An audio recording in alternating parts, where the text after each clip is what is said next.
Mummy गांव की एक सिंपल सी लड़की है, मुझे पहली बार में ही वो पसंद आ गई और मैं शादी करूंगा तो उसी से। आपको और पापा को मानना है तो मना लो, वरना मैं किसी से शादी नहीं करूंगा। अंकुश अपना लास्ट डिसीजन सुना देता है। संगीता सुरेश से बात करती है और न चाहते हुए भी उन्हें अंकुश की बात माननी पड़ती है। भैया की भी पता नहीं कैसी पसंद होती जा रही है। गरीबों में रहकर बिल्कुल गरीबों वाला टेस्ट आ गया। बताओ, जब मेरी दोस्तों को पता चलेगा कि मेरी छोटी भाभी गांव की गंवार है तो वे सब क्या सोचेंगे हमारे बारे में। हाँ, मैं भी यही सोच रही हूँ। वंशिका मुझे क्या कहेगी कि मेरे देवर ने एक MBBS लड़की को रिजेक्ट करके गांव की गंवार से शादी की है। सपना अभी इस घर में आई भी नहीं है और ये लोग उसके बारे में ऐसा सोचने लगते हैं। इधर संगीता अंकुश को हाँ कह देती है। अंकुश नितिन से फोन पर बात करता है। मैंने कहा था ना कि मैं अपने परिवार वालों को मना लूंगा। अब तू सपना के घर पर रिश्ता भेज और जल्दी जल्दी शादी की बात पक्की कर। ये कहकर अंकुश फोन रख देता है। नितिन गांव के पंडित को सपना के घर रिश्ता लेकर भेजता है। अरे बहन जी, हाथ पर दिया रख कर भी ऐसा रिश्ता ढूंढोगे तो नहीं मिलेगा। इतना अच्छा घर, बड़े बंगले से रिश्ता आया है। हमारी बिटिया ने जरूर अच्छे कर्म किए होंगे और लड़का तो इतना संस्कारी है कि पूछो ही मत। हाँ पंडित जी, सही कह रहे हो, हमारी तरफ से हाँ है। आप शादी की तारीख पक्की करके हमें बता देना। यह कहकर पंडित जी वहां से चले जाते हैं, लेकिन सपना थोड़ी परेशान सी होती है। यार, अमीर लोग अच्छे नहीं होते। पता नहीं मेरे बड़ी बंगले के ससुराल वाले कैसे होंगे। अब मैं मम्मी को मना भी तो नहीं कर सकती। उन्होंने पंडित जी को हाँ जो कह दी है। सपना का अमीर लोगों को लेकर नजरिया अलग है। उसे लगता है कि अमीर लोग घमंडी और बुरे होते हैं। पागल जोड़ियां भगवान बनाते हैं और शायद तेरी जोड़ी अंकुश के साथ लिखी है, तब तो बड़े बंगले से तेरा रिश्ता आया और फिर पांचों उंगलियां एक जैसी नहीं होती। बेकार की बातें मत सोच, सब अच्छा ही होगा। दोनों सहेलियां थोड़ी देर बैठकर बातें करती हैं और उसके बाद सपना अपने घर आ जाती है। ऐसे कुछ महीने बीत जाते हैं और फाइनली सपना और अंकुश की शादी हो जाती है। आज सपना का गृह प्रवेश है। कलश गिराकर घर में प्रवेश करो। भाई मैं तो बहुत थक गई हूँ, बस मैं जा रही हूँ सोने, तुम सब भी सो जाओ। इतना बड़ा बंगला और सपना का गृह प्रवेश इतना रूखा सूखा, मतलब जैसा वो सोच रही थी बिल्कुल वैसा ही होता है। उसकी सास नॉर्मल तरीके से उसका गृह प्रवेश कराती है और उसे कमरे में सोने के लिए भेज देती है। इधर अंकुश सपना को अपने कमरे में ले आता है। सपना, तुम्हें पता है ना, हमारे बीच स्टैंडर्ड का बहुत बड़ा डिफरेंस है। शायद इसी वजह से मम्मी का बिहेवियर तुम्हारे लिए थोड़ा नॉर्मल है, लेकिन समय के साथ सब सही हो जाएगा। कोई बात नहीं, मैं आपकी बात समझती हूँ। और मैं तो तुम्हें बेपनाह मोहब्बत करता हूँ। मैंने पहली बार जब रामू काका के घर तुम्हें देखा था, उसी पल में तुम्हारा दीवाना हो गया था। तुम्हारी इन आंखों में डूब गया था। मैंने तभी ठान लिया था कि शादी करनी है तो इसी लड़की से। अंकुश की बात सुनकर सपना शर्मा जाती है। थोड़ी देर बैठकर बातें करते हैं और सो जाते हैं। अगली सुबह होती है। सपना एक खूबसूरत सी साड़ी पहनकर नीचे आती है जहां सब लोग बैठे होते हैं। सपना अपने सास ससुर जेठ जेठानी के पैर छूकर हाथ जोड़कर नमस्ते करती है। मम्मी, आज तो मेरी पहली रसोई है ना, क्या बनाना है खाने में? बेटा, हमारे यहाँ तो रसोइये लगे हुए, तुम्हें कुछ बनाने की जरूरत नहीं है। उल्टा तुम्हारा जो कुछ खाने का मन करे तुम उन्हें बता देना। मम्मी बेचारी ने तो घर पर खुद ही खाना बनाया होगा ना, इसीलिए ही ऐसे बोल रही है। भाभी, आपकी शादी बड़े बंगले में हुई है, अब धीरे धीरे बंगले में रहना भी सीख लो। अब ये गंवारों वाली आदतें छोड़ दो। बेचारी सपना को बिना कुछ किए ही 4 बातें सुनने को मिल गईं, वो भी पहले दिन। बताओ ऐसा कहाँ होता है, लेकिन सपना इनकी बातों को दिल पर नहीं लेती। वो रसोई में जाकर देखती है जहां पर राजू भैया खाना बना रहे होते हैं। भैया, क्या क्या बना दिया आपने? खुशबू तो बड़ी अच्छी आ रही है। अरे कुछ नहीं बहू रानी, बस ये ऑलिव ऑयल में सैंडविच दिव्या दीदी के लिए है और ये पोहा मालकिन के लिए, और छोटे साहब तो ब्रेकफास्ट में फ्रूट्स लेते हैं। आप क्या लेंगी? मैं आपके लिए भी वही बना दूंगा। भैया कुछ नहीं, मैं अपना खाना खुद बना लूंगी। वैसे आप क्या हर रोज अलग अलग खाना बनाते हो? अरे यहाँ पर हर किसी की अलग अलग डाइट है, तो बस मैं वही सब बनाता हूँ। अच्छा ठीक है, आप मुझे बताओ सूजी और शक्कर कहाँ रखी है? राजू सपना को सारे सामान बताता है और सपना अपनी माँ से सीखी हुई सूजी का हलवा बनाती है, जिसमें ऊपर से ड्राई फ्रूट से गार्निश कर देती है। थोड़ी देर में सारा खाना बनकर तैयार हो जाता है। राजू सबका ब्रेकफास्ट डाइनिंग टेबल पर लगाता है तो वहीं सपना भी सबके लिए कटोरियों में हलवा डालकर ले आती है और सबको सर्व कर देती है। वाह भाई, हलवा तो बहुत अच्छा बनाया है। राजू भैया, आपकी टक्कर का कोई आ गया है घर में? अंकुश की बात सुनकर राजू हंसने लगता है। सच में सपना, कमाल का हलवा बनाया है। ये लो मेरी तरफ से तुम्हारी पहली रसोई का शगुन। और बेटा ये मेरी तरफ से, सच में हलवा बहुत अच्छा बना है। एक तरफ घर के सभी मर्द सपना की बहुत तारीफ करते हैं तो वहीं औरतों के मुंह बन जाते हैं। कितना घी डाला है इस हलवे में, मैं तो नहीं खाऊंगी, मैं तो डाइट पर हूँ। और मीठा भी भर भर के डाला है। अगर सपना के हाथ का खाना खाएंगे तो जल्दी हमें डायबिटीज हो जाएगी। संगीता, दिव्या और निकिता हलवे को छूती भी नहीं है। सपना को बुरा तो लगता है, लेकिन अंकुश उसे बड़े प्यार से समझा देता है। अरे कुछ भी दिल पर लगाने की जरूरत नहीं है, मैं हूं ना, मैं खाऊंगा ये सारा हलवा, मेरे लिए फ्रिज में रख देना। इस तरह घर के सभी मर्द अपने काम पर चले जाते हैं। दिव्या और निकिता भी अपने इंस्टीट्यूट चली जाती है और सपना घर पर होती है। कितना बड़ा घर है और कितने कम लोग हैं। मैं तो यहाँ बोर हो रही हूँ। बाहर बहुत ठंडी ठंडी हवाएं चल रही हैं। चलो बाहर जाकर देखती हूँ। सपना अपने बड़े बंगले में घूमती हुई सीधा गार्डन में पहुंच जाती है, जहां पर घर के नौकर काम कर रहे होते हैं। सपना उनके साथ बिल्कुल वैसे ही बिहेव करती है जैसे वो अपने गांव में गरीबों के साथ करती थी। काका, आप यहाँ पर बैठकर रोटी क्यों खा रहे हो? और ये पानी तो गर्म हो गया। रुको, मैं आपके लिए ठंडा पानी लेकर आती हूँ। सपना रसोई में जाकर नौकरों के लिए ठंडा पानी लेकर आती है और साथ में उनके लिए नींबू पानी भी बनवाती है। बेटा, गार्डन में काम करके पैर गंदे हो जाते हैं। घर में जाते हैं तो घर भी गंदा होता है, तो मालकिन गुस्सा करती है। इसलिए हम यहीं बैठकर खाना खा लेते हैं। आज से आप यहीं बैठकर खाना खाओगे। ये तो घर से बाहर ही है ना। वैसे भी अंकुश बता रहा था कि ये सब आप लोगों के लिए ही बना हुआ है, और कुछ भी जरूरत हो तो मुझे बता देना। सपना को नौकरों के साथ ऐसे बातें करते हुए संगीता देख लेती है। अरे क्या कर रही हो यहाँ पर? कोई देखेगा तो क्या सोचेगा? बड़े बंगले की बहू नौकरों के साथ बैठकर खाना खा रही है। अंदर आ जाओ। संगीता सपना पर गुस्सा होती है और सपना अंदर आ जाती है। ऐसे ही 1-2 दिन बीत जाते हैं और सपना का जन्मदिन है। Happy birthday my beautiful wife. मैं चाहता तो था कि बर्थडे वाले दिन पूरा दिन आपके साथ रहूं, लेकिन ऑफिस में थोड़ा इंपॉर्टेंट काम है, तो मैं काम करके जल्दी वापस आऊंगा। तुम रेडी मिलना, तुम्हारे लिए सरप्राइज है। यह कहकर अंकुश ऑफिस चला जाता है। इधर सपना घर के कामों में बिजी रहने की कोशिश करती है, क्योंकि घर पर काम तो है नहीं। जैसी वो रसोई में जाती है तो राजू भैया सामान की लिस्ट बना रहे होते हैं। ये सारा सामान खत्म हो गया है क्या? एक काम करो, लिस्ट मुझे दे दो, मैं जाकर ले आऊंगी मार्केट से।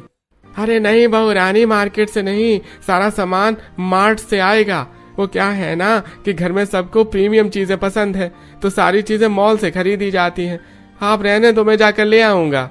तभी निकिता वहां आ जाती है। तुम तो रोड साइड दुकानों से ही शॉपिंग करती होगी ना, लेकिन हमारे यहाँ ऐसा नहीं है, और अब धीरे धीरे आदत डाल लो। ये देखो, रसोई में जितना भी सामान रखा है इम्पोर्टेड है, और ये स्ट्रॉबेरी जिन्हें मैं रोज ब्रेकफास्ट में लेती हूँ, ये तो बाहर से आती हैं। भाभी, किसे कह रही हो आप? इन्हें कुछ समझ नहीं आएगा। इनके लिए तो काला अक्षर भैंस बराबर है। दोनों नंद भाभी सपना को कम समझती हैं, लेकिन सपना इनकी बातों को इग्नोर करती है और कभी पलट कर जवाब नहीं देती। इधर शाम के 4 बज गए थे। अंकुश ऑफिस से वापस आ जाता है। सपना भी नहा धोकर एक खूबसूरत सी साड़ी पहनकर तैयार है। वाह, तुम कितनी प्यारी लग रही हो। ऐसा मन कर रहा है कि बस तुम्हें देखते रहूं, लेकिन ये काम तो मैं बाद में भी कर सकता हूँ। फिलहाल चलो तुम मेरे साथ। अंकुश सपना को एक खूबसूरत सी लोकेशन पर ले जाता है, जहां उसने उसके लिए बर्थडे प्लान किया होता है। दोनों साथ में केक काटते हैं। नितिन भी वहां होता है, जो उनकी फोटो क्लिक करता है। फिर सब मिलकर खाना खाते हैं, लेकिन सपना के चेहरे पर वो खुशी नहीं है जो होनी चाहिए थी। सपना, तुम्हें सरप्राइज पसंद नहीं आया क्या? मतलब तुम खुश नहीं लग रही। नहीं, सब बहुत अच्छा है, लेकिन मुझे अपने पुराने जन्मदिन की याद आ रही है। अब तक मैं अपने सारे बर्थडे अनाथ आश्रम में बच्चों के साथ मनाती थी, पर सही है, आप लोग ऐसे ही सेलिब्रेट करते होंगे। अरे किसने कहा? भाई मैं भी अपने सारे जन्मदिन ऐसे ही मनाता हूँ।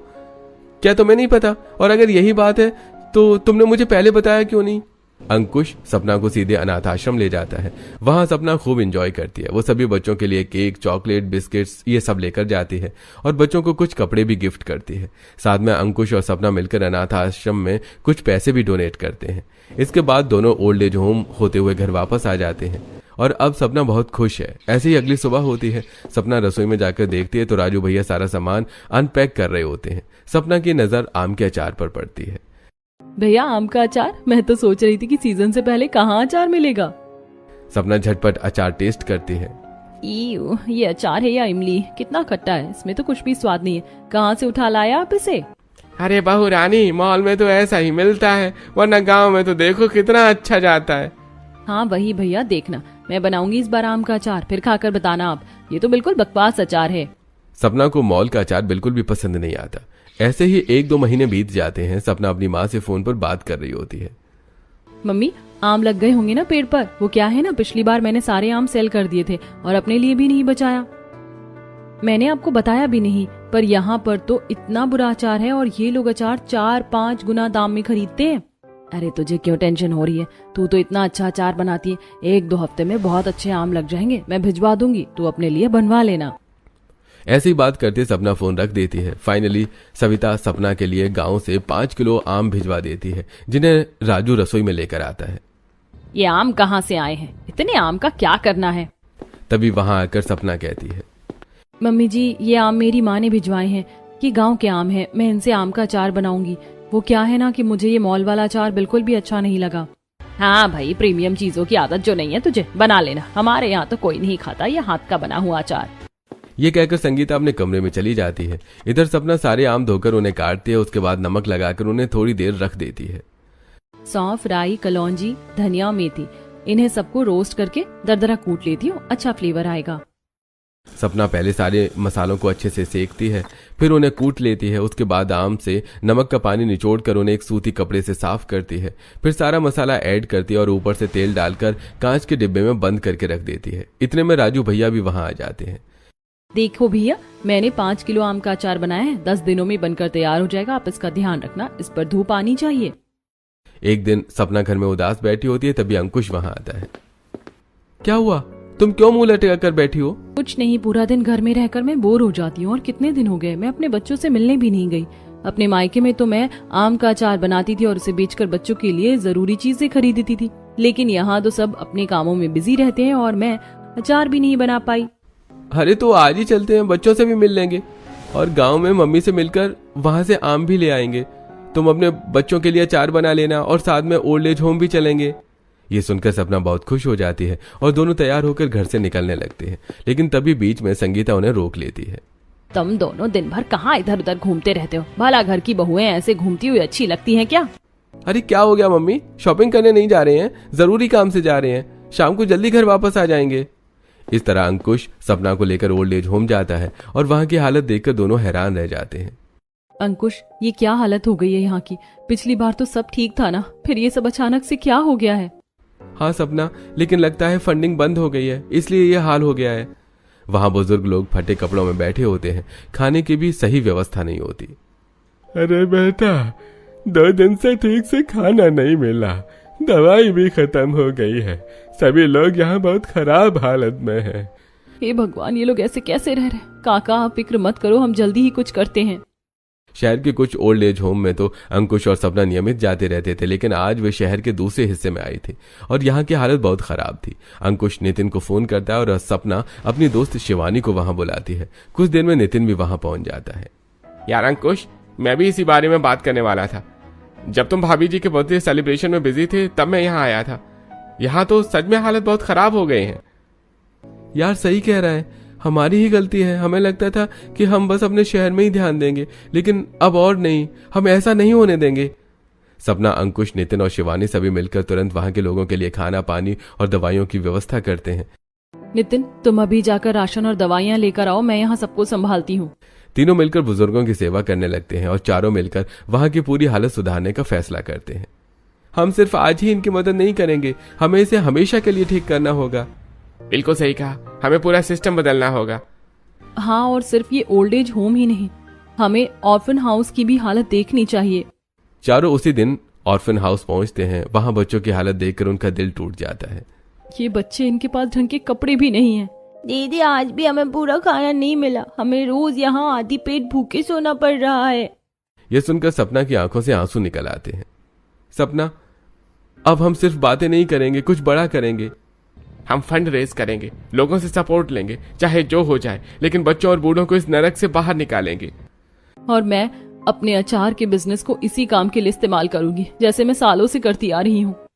चारों मन में ये संकल्प लेकर वहां से घर वापस आ जाते हैं। अगली सुबह होती है, सपना रसोई में अचार बनाने की तैयारी कर रही होती है। ये तो मुझे बनाना आता है, बचपन से यही तो करती आ रही हूँ। तुम्हें पता है, मैं गरीबों में फ्री में अचार बांटती थी और अमीर लोगों से पैसे लेकर उन्हें भी अनाथ आश्रम में जाकर बच्चों के लिए डोनेट कर देती थी। हाँ मुझे पता है, तुम्हारी इन्हीं अदाओं पर तो फिदा हूं मैं। अब तुम एक काम करो, अपने इसी अचार को बच्चों के लिए तैयार कर लो और मेरे लिए भी, मुझे भी तुम्हारे हाथ का बना हुआ अचार खाना है। 10 किलो आम से मैं 5 वैरायटी का अचार बनाऊंगी। 2-2 किलो का अचार काफी होगा। अचार को रेडी होने के लिए 15 दिन काफी होते हैं। उसके बाद हम जाकर बच्चों और ओल्ड एज होम में ये अचार बांट देंगे। ये सोचकर सपना सारे आम काट कर उनमें नमक लगाकर थोड़ी देर धूप में छोड़ देती है और अंकुश के साथ बाजार जाकर मसाले खरीदती है। सौंफ, कलौंजी, राई, मेथी, कश्मीरी लाल मिर्च, गरम मसाला सब हो गया। अरे साबुत धनिया भूल गई मैं, भैया धनिया भी ऐड कर दो। अचार से जुड़े सारे मसाले लेकर सपना घर आ जाती है और उन्हें हल्का सा सेक कर दरदरा कूट लेती है। उसके बाद अचार में ऐड करती है, ऊपर से लाल मिर्च नमक सब मिलाकर सरसों का हल्का गरम तेल डाल देती है। सपना एक सिंपल अचार बनाती है, दूसरा मीठा अचार, तीसरा हींग वाला सूखा अचार, चौथा आम की खट्टी मीठी चटनी और पांचवें में आम के साथ मिक्स वेजिटेबल्स का अचार बनाती है, जिससे आम होने से बहुत अच्छा फ्लेवर आता है। सपना सारे अचार को ऐसी जगह स्टोर करती है जहां हल्की धूप आती रहे। एक दिन ऐसे ही सब लोग हॉल में बैठे होते हैं और निकिता वहां आती है। वाह भाई सपना जी, दिन भर या तो अचार बनाओ या फिर बाहर घूमो, सोशल वर्कर बनकर, घर की बहू हो या एनजीओ की वर्कर। इतना टाइम अगर खुद पर और अपने लेवल को सुधारने में लगाती ना तो आज कुछ और ही होती। सही कहा भाभी, अगर पढ़ लिख लेती तो आज कोई अच्छा काम कर रही होती, लेकिन इनके हाथ में तो बस अचार बनाना ही है, उसी से दुनिया बदलने चली है। बहू, ये सब काम करने से पहले अपने घर की जिम्मेदारियां समझो। हमारे खानदान की बहू होकर तुम बाहर बाहर घूमती रहती हो, लोग क्या कहेंगे। सपना चुपचाप सब सुनती रहती है लेकिन कुछ नहीं कहती। इसी बीच हॉल में सुरेश और मोहित अंकुश से बात कर रहे होते हैं।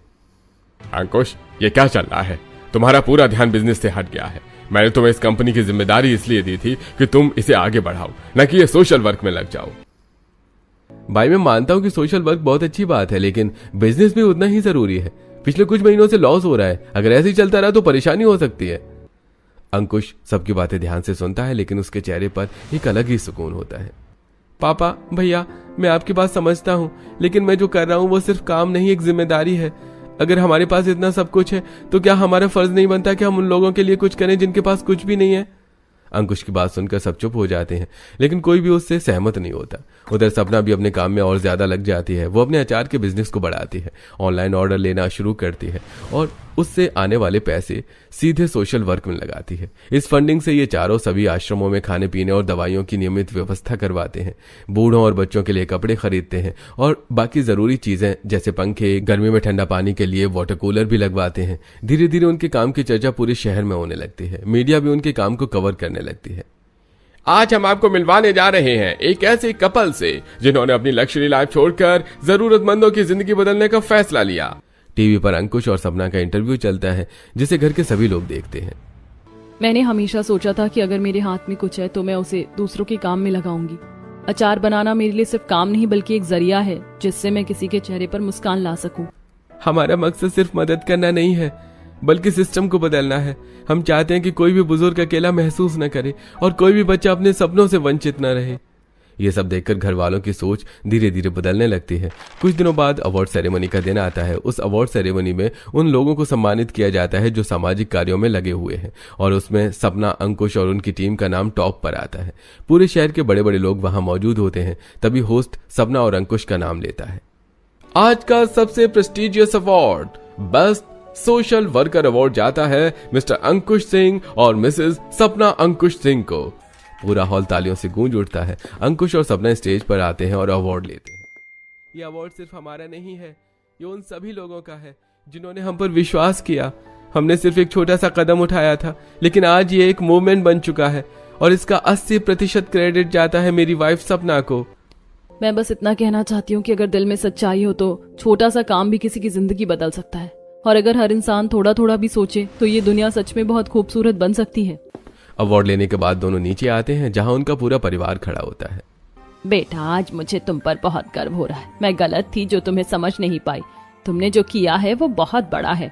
अंकुश, आज तुमने साबित कर दिया कि असली सक्सेस सिर्फ पैसे कमाने में नहीं बल्कि लोगों के दिल जीतने में होती है। सपना, मैंने तुम्हें हमेशा गलत समझा, लेकिन आज तुमने दिखा दिया कि असली टैलेंट क्या होता है। इंसान का काम नहीं, दिल बड़ा होना चाहिए। दिल का बड़ा होना ही एक सही इंसान की पहचान है और तुम एक अच्छी इंसान हो। तुम्हारा दिल बहुत नेक है। भाभी, आप सच में बहुत ग्रेट हो। भाभी, हमें माफ कर दीजिए, हमने आपको गलत समझा। हमें लगता था कि आप गांव की हैं, आपको क्या ही कुछ आता होगा, लेकिन जो आपने किया है वो सच में पढ़े लिखे से ज्यादा मैटर करता है। दिव्या, निकिता और संगीता को अपनी गलती का एहसास हो गया था। सपना अपना दिल बड़ा करके उन्हें माफ कर देती है और सब लोग हंसी खुशी से रहने लगते हैं।